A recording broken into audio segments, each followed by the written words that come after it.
옛날 그 영상 중에 두 어린아이가 싸우는 영상이 하나 있습니다. 제가 그 영상을 참 재밌게 봤는데요.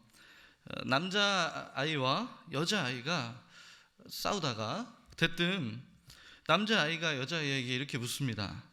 예쁘면 다냐? 너 예쁘면 다냐? 그러자 여자아이가 대답하죠. 나 이뻐서 다야. 제가 너무 황당했어요. 정말로 이쁘면 다입니까? 오늘 이 자리에 사랑스러운 아내를 두신 남자 성도님들이 많이 계신데 정말로 예쁘면 다입니까? 아멘 소리가. 정말로 예쁘면 다입니까? 아멘인 줄로 믿습니다. 우리는 흔히 어떠한 한 가지 가치만 있으면 그 외의 모든 것들은 다 된다, 그 모든 것들은 다 괜찮다라고 표현하곤 합니다. 예를 들면 얼굴이면은 다지, 또 돈이면 다지, 또 힘이 있으면 다지. 세상 사람들은 이러한 표현법을 빌려서 오늘을 살아가는 그리스도인들에게 이렇게 물어보곤 합니다. 예수면 다냐? 예수면 정말로 다 되는가? 우리들에게 그렇게 물어보곤 합니다. 여러분은 정말로 예수님만으로 충분하십니까? 예수님만으로 충분하십니까? 정말로 충분한 줄로 믿습니다. 우리가 이러한 찬양이 있습니다. 이러한 고백을 담은 찬양인데요, 한번 불러보도록 하겠습니다. 어린 양 찬양하리, 어린 양 찬양하리, 내 평생 그 하나로 충분해요. 어린 양 찬양하리, 내가 주의 임재 안에서. 너무나도 아름다운 고백이죠. 아멘이십니까? 이 찬양의 고백에 동의하십니까? 그런데 우리가 이렇게 찬양하고 고백하지만 우리가 정말로 예수님만으로 충분한 삶을 지금 살고 있습니까? 아멘으로 화답하였지만, 찬양하지만 저 자신의 삶을 돌아볼 때도 너무나도 부끄럽다는 것입니다. 예수님만으로 정말로 충분한가? 라는 이 고백을 지켜나가지 못하고 살아가고 있다는 것입니다. 너무나도 많은 것들이, 세상에 많은 것들이 필요하다는 것입니다. 오늘 초대교회도 이러한 도전에 부딪히게 되었습니다. 사도행전 14장 27절을 보니까 바울과 바나바가 1차 선교 여행을 마치고 안디옥으로 돌아가서 이제 선교 보고를 합니다. 하나님을 모르던 이방인들이 복음을 접하고 나서 놀랍게 변화된 거예요. 그들이 다 예수님을 믿고 회개하는 어마어마한 구원의 역사가 일어났습니다. 그러한 기쁨으로 그들은 정말로 놀랍도록 이 복음의 능력을 경험했기 때문에 이 선교의 보고를 기쁨으로 보고했을 것입니다. 그런데 그러한 기쁨으로 하는 보고에 찬물을 쫙 끼얹는 사건이 일어납니다. 그 무엇이냐면 유대 출신의 기독교인들이 갑자기 이 바울과 바나바에게 반기를 드는 거예요. 그들이 전한 이 복음에 대해서 비판하기 시작했다는 것입니다. 골자는 무엇이냐면 하나님의 율법을 지키고 할례를 받아야만이 구원받을 수 있다는 것입니다. 단지 예수님을 믿는 것만으로는 충분하지가 못하다는 거예요. 예수님을 믿으면 구원받을 수 있다는 이 복음은 잘못된 것이라고 비난한 것입니다. 이들은 계속해서 지금 예수님을 전하는 그런 그 성도들을 핍박했던 유대인들 무리하고는 다릅니다. 그들하고는 다른 사람들이에요. 왜냐하면 이들은 예수님은 믿어요. 예수님은 믿습니다. 그러나 무엇이 문제예요? 예수님은 믿으나 예수님만으로 충분하다고는 믿지 않는다는 것입니다. 예수님만으로 충분하지 못하다는 것입니다. 이 문제를 가지고 성도와 성도들이 아무리 다투고 변론을 해도 결론이 안 났습니다. 계속해서 결론이 안 나니까 안디옥 교회는 이 중대한 문제를 해결하기 위해서 바울과 바나바와 유대 그리스도인들을 예루살렘 교회에 보내기로 결정합니다. 예루살렘 교회에 있는 예수님과 함께 동거동락했던 그 사도들과 함께 논의하여서 무엇이 정말로 올바른 복음인지, 무엇이 진정한 복음인지를 정하자는 것입니다. 그것이 무엇이냐면 바로 최초의 공의회, 교회에서 열렸던 최초의 공의회인 예루살렘 회의라는 것입니다. 정말로 예수님만으로 충분한가? 그분을 믿는 것만으로 충분한가? 이제 다 함께 모여서 공식적으로 결판을 내는 것입니다. 드디어 회의가 시작되었고 사도와 장로들, 유력한 성도님들이 다 모여가지고 논의하였습니다. 성령께서 함께 하신다는 믿음으로 정말로 무엇이 진정한 복음인지 우리가 결정하자. 이제는 그 판결을 내는 순간입니다. 7절을 보니까 그때 베드로가 등장합니다. 베드로는 어떠한 사람입니까? 예수님의 수제자라고 불렸던 교회의 수장이죠. 그가 최종 결론을 내는데, 자, 그것이 바로 11절입니다. 자, 우리 한번 11절을 다시 한번 살펴보고 한번 읽어볼까요? 자, 시작. 그러나 우리는 그들이 우리와 동일하게 주 예수의 은혜로 구원받는 줄을 믿노라 하니라. 아멘. 예수님만으로 충분하다는 거예요. 예수님만으로 충분하다, 베드로가 결론 낸 것입니다. 이에 바울과 바나바가 거들어서 자신의 선교의 현장에 그러한 복음의 역사, 예수님을 믿는 것만으로 충분한 역사가 일어났다는 것을 거들어서 증언하였고, 예루살렘의 지도자였던 야고보가 나와서 이 모든 상황을 정리합니다. 자, 그렇다면 이 내용은 뭐냐면 이미 결판이 다 난 내용이라는 거예요. 예루살렘 공의회에서 이미 예수님만으로 충분하다고 결론이 나왔습니다. 이것이 우리가 믿는 진정한 복음 아닙니까? 그런데 문제는 뭐냐면 그 초대교회의 그 회의 이후로부터 지금까지 예수님만으로 충분하지 못한 삶을 우리가 계속해서 살아가게 된다는 것이에요. 예수님은 믿습니다. 그러나 예수님만으로는 충분하지 못한 삶, 세상과 어깨동무하고 이것도 좋고 저것도 좋은 그런 삶, 하나님보다 더 중요한 것들로 가득 채워진 삶, 율법주의를 따라 살았던 유대인들과 똑같다는 거예요. 그들과 마찬가지라는 것입니다. 베드로의 말처럼 내가 높아지고 내가 인정받기 위해서 우리 자신도 짊어지지 못할 멍에를 다른 사람에게, 누군가에게 우리가 짊어지게 하고 있지는 않습니까? 왜 우리는 예수로 만족하지 못하고 예수로 충분하지 못하고 늘 다른 것들을 찾아서 헤매고 다른 것들을 찾아서 방황하고 살아갈까요? 여러분, 그 이유는 무엇이냐면 성경에서 증언하듯이 어떠한 사람도 빠짐없이 다 하나님 앞에 죄인이기 때문입니다. 종교개혁자 마틴 루터가 이렇게 말했습니다. 그리스도인은 의인이자 동시에 죄인이다. 우리는 하나님의 선물인 성령을 통해서 우리의 영이 거듭났고 믿음으로 하나님의 자녀가 되었다고 하지만 여전히 썩어질 육신을 입고 살아가는 인생들입니다. 죄성이, 우리 안에 그 본성이 남아있다는 것입니다. 아직 완전하지 못하다는 것입니다. 그런데 이 유대인들은 하는 말이 뭐냐면 마치 우리들이 완전해질 수 있다는 듯이, 우리가 율법을 지키고 할례를 받으면 더 완전해질 수 있다는 듯이 주장하였습니다. 그리고 이미 그 율법을 잘 지키고 있는 자신들은 어떤 사람들이에요? 다른 모든 그리스도인들보다 더 뛰어난 사람들이다. 우리는 더 높은 사람들이다. 우리가 더 너희들보다 온전한 사람들이야 라고 느껴지도록 계속해서 잘못된 복음을 전했다는 것입니다. 우리 교회 위에, 다른 사람 위에 자신이 군림하기 위해 이 율법주의를 예수님만으로 충분하지 못하다고 주장하며 살았다는 것입니다. 부끄럽지만 목사인 저도 마찬가지입니다.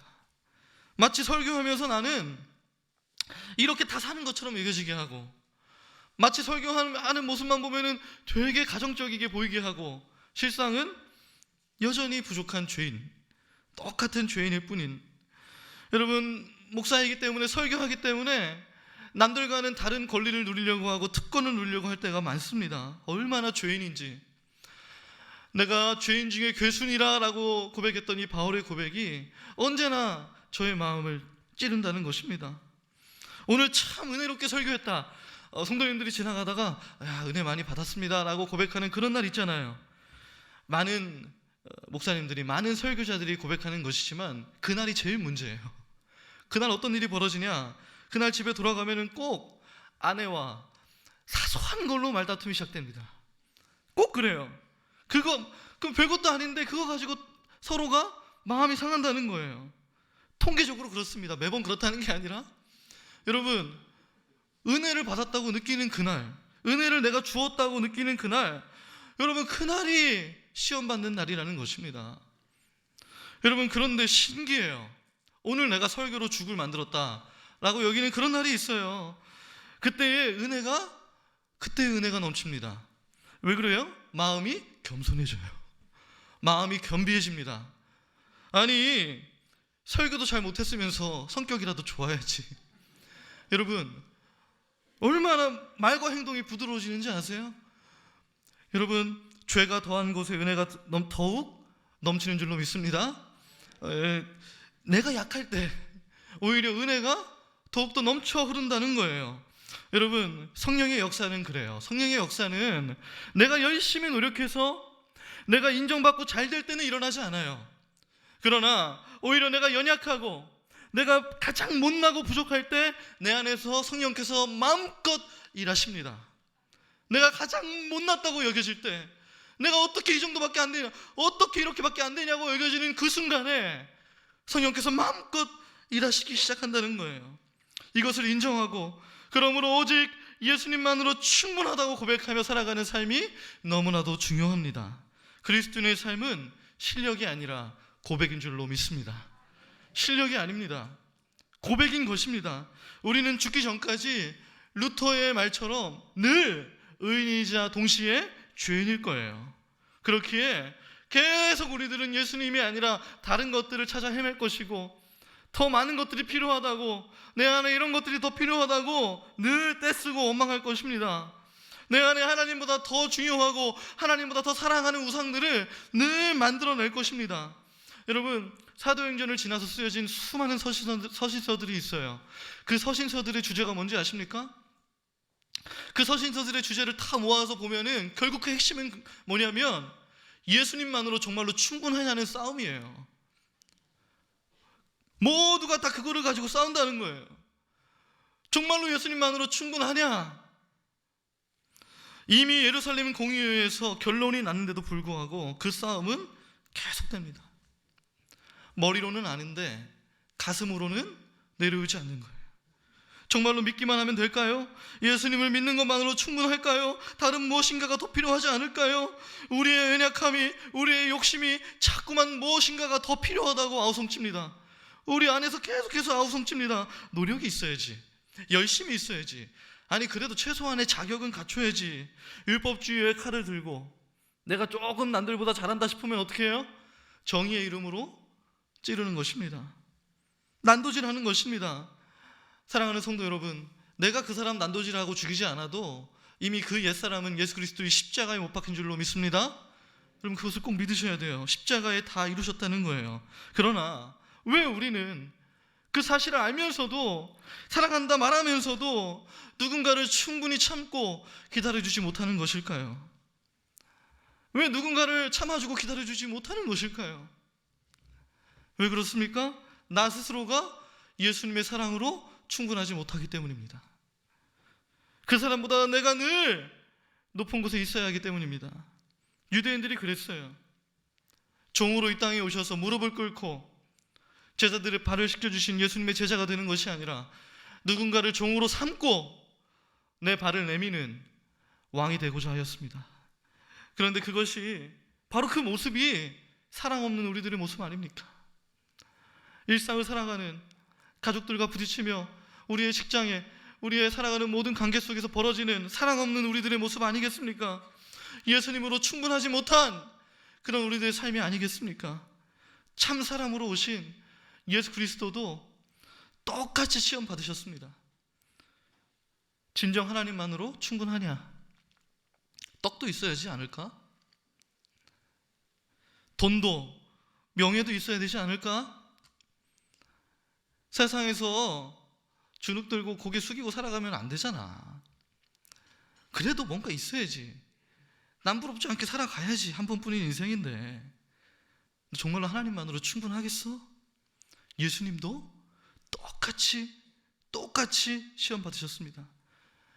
그 모든 마귀의 질문에 예수님은 뭐라고 대답하셨습니까? 하나님만으로 충분합니다. 하나님의 입으로 나오는 모든 말씀으로 충분합니다. 그리고 죽기까지 십자가에 순종하심으로 그 고백을 이루어내셨습니다. 그 고백을 이루어내셨습니다. 오늘 우리들의 삶에도 그와 똑같은 시험이 있습니다. 정말로 충분하냐? 정말로 충분하냐? 자녀가 잘 되지 않겠냐? 이번에 수능이 곧 다가오는데 인서울은 해야 되지 않겠냐? 그래야 교회도 좀 떳떳하게 자랑스럽게 다니지. 직장에서 이렇게 오래 다녔는데 부장은 달아야지 않겠냐? 정말로 예수님만으로 충분하냐? 정말로 예배만 드리고 말씀만 읽고 기도만 하면 충분하냐? 여러분, 우리들의 삶에도 똑같은 시험이 늘 벌어진다는 것입니다. 오늘 이 시간에 믿음으로 우리가 이렇게 고백하길 원합니다. 예수님께서 십자가에서 흘리신 물과 피만큼 충분합니다. 예수님께서 흘리신 물과 피만큼 충분합니다. 다른 무엇인가가 더 필요하다라고 자꾸만 아우성치는 것은 예수 그리스도의 십자가의 죽음을 헛되게 여기는 것입니다. 예수님이 죽어도 충분하지 않다는 고백입니다. 정말로 다른 것들을 찾아 헤매십니까? 다른 것들을 찾아서 지금 애쓰고 계십니까? 예수님이 죽어도 해결 안 된다는 고백입니다. 내 삶의 문제에는 예수님이 죽어도 안 돼 라는 그런 고백과 동일하다는 것입니다. 여러분, 예수님의 죽음에 그러한 가치가 없겠습니까?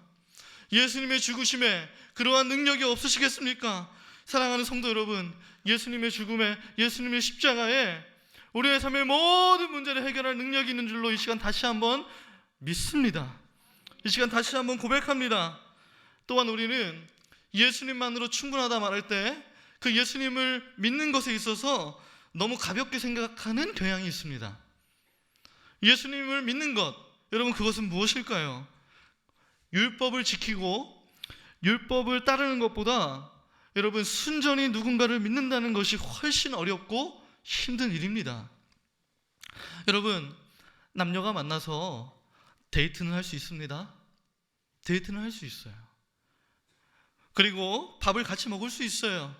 약속할 수 있습니다. 영화를 같이 보고 차를 마실 수 있습니다. 그러나 그 둘이 같은 이불을 덮고 사는 일은 완전히 다른 차원의 일입니다. 단순히 규칙을 따르고 약속을 정하는 일과는 이거는 전혀 다른 차원의 일이라는 거예요. 믿는다는 것이 바로 그러한 의미입니다. 믿는다는 것은 나의 전부를 다 맡긴다는 뜻이에요. 나의 것을 포기하고 나 자신의 판단과 계산을 내려놓고 나의 모든 운명을 이제는 함께 한다는 거예요. 그렇지 않습니까? 이제는 함께 한다는 거예요. 내가 정말로 누군가를 믿는다고 하면서 그 사람에게 내 아들을 맡길 수 없다면 여러분 그거를 믿는 것입니까? 아니, 그 사람에게 내가 믿는다고 말하면서 내가 10원 한 장도 맡길 수 없다면 여러분 그건 정말로 믿는 것입니까? 만약에 믿는다고 얘기한다면 그것은 새빨간 거짓말입니다.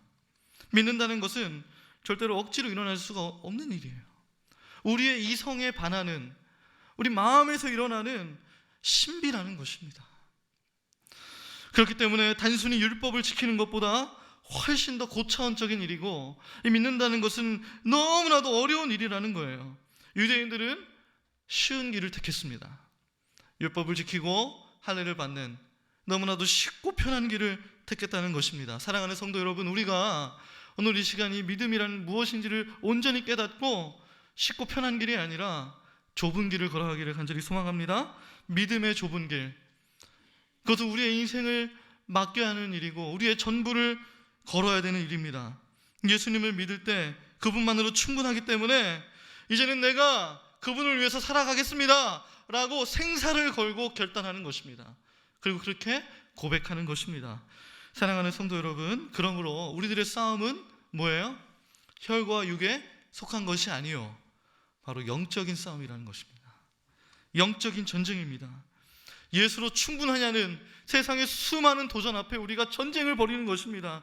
루터가 거대한 중세교회 앞에 의인은 오직 믿음으로 말미암아 살리라 라고 섰듯이 우리가 세상 앞에 서기를 간절히 소망합니다. 우리 자녀의 문제를 두고 오직 이 믿음의 고백으로 서기를 간절히 소망합니다. 남편의 문제, 아내의 문제를 두시고 그 앞에 믿음의 고백으로 서기를 간절히 소망합니다. 우리의 삶의 문제가 해결되는 것을 두고 씨름하는 것이 아닙니다. 내 자녀의 문제가 해결되기를 두고 기도하는 것이 아닙니다. 그 문제를 충분히 해결하실 수 있는 예수 그리스도를 내가 믿느냐, 그 믿느냐의 싸움이라는 거예요. 내 문제가 해결되는 것, 그것보다 앞서서 더 중요한 우리의 영적인 싸움의 본질은 무엇이냐면 그 문제를 넘어서서 예수님만으로 정말로 충분하냐는 싸움이에요. 우리의 열심이나 실력이 아니라 이 믿음의 고백이 우리를 살릴 줄로 믿습니다. 이 믿음으로 승리할 줄로 믿습니다. 성경에 기록된 믿음의 사람들이 다 그렇게 살았습니다. 그러한 믿음의 고백으로 기적을 경험했습니다. 바다가 갈라지고 이미 생식 기능이 끊어졌는데도 불구하고 아들을 얻었습니다. 태양이 멈추고 목동이 왕이 되는 놀라운 역사가 일어났습니다. 죽은 자가 일어나는 놀라운 기적이 이 믿음의 고백으로 나타난 줄로 믿습니다. 여러분, 말씀을 정리하도록 하겠습니다. 오늘 말씀대로 우리의 입술의 고백을 드리기를 원합니다. 함께 이렇게 우리가 함께 고백합시다. 예수님만으로 충분합니다. 정말로 충분합니다. 아멘. 여러분, 이 믿음의 선포가 죽음에서 우리를 생명으로 인도하고 우리의 절망을 희망으로 바꾸며 우리의 삶의 기적을 낳는 줄로 믿습니다. 은과 금은 내게 없거니와 내게 있는 이것을 내게 주노니 나사렛 예수 그리스도의 이름으로 일어나 걸으라. 여러분, 은과 금은 없습니다. 그러나 예수 그리스도의 이름이 있습니다. 그 이름만으로 충분합니다. 초대교회 때 잃어버렸던, 지금까지 싸워온 이 믿음의 싸움이 오늘 이 시간 우리의 고백으로 승리할 줄로 믿습니다. 여러분, 지금도 우리의 고백을 거스르는 세상의 도전 앞에 다시 한번 용기를 내시고 예수님만으로 충분하다고 고백하는 저와 여러분 되시기를 주님의 이름으로 축복합니다. 기도하겠습니다. 하나님 아버지,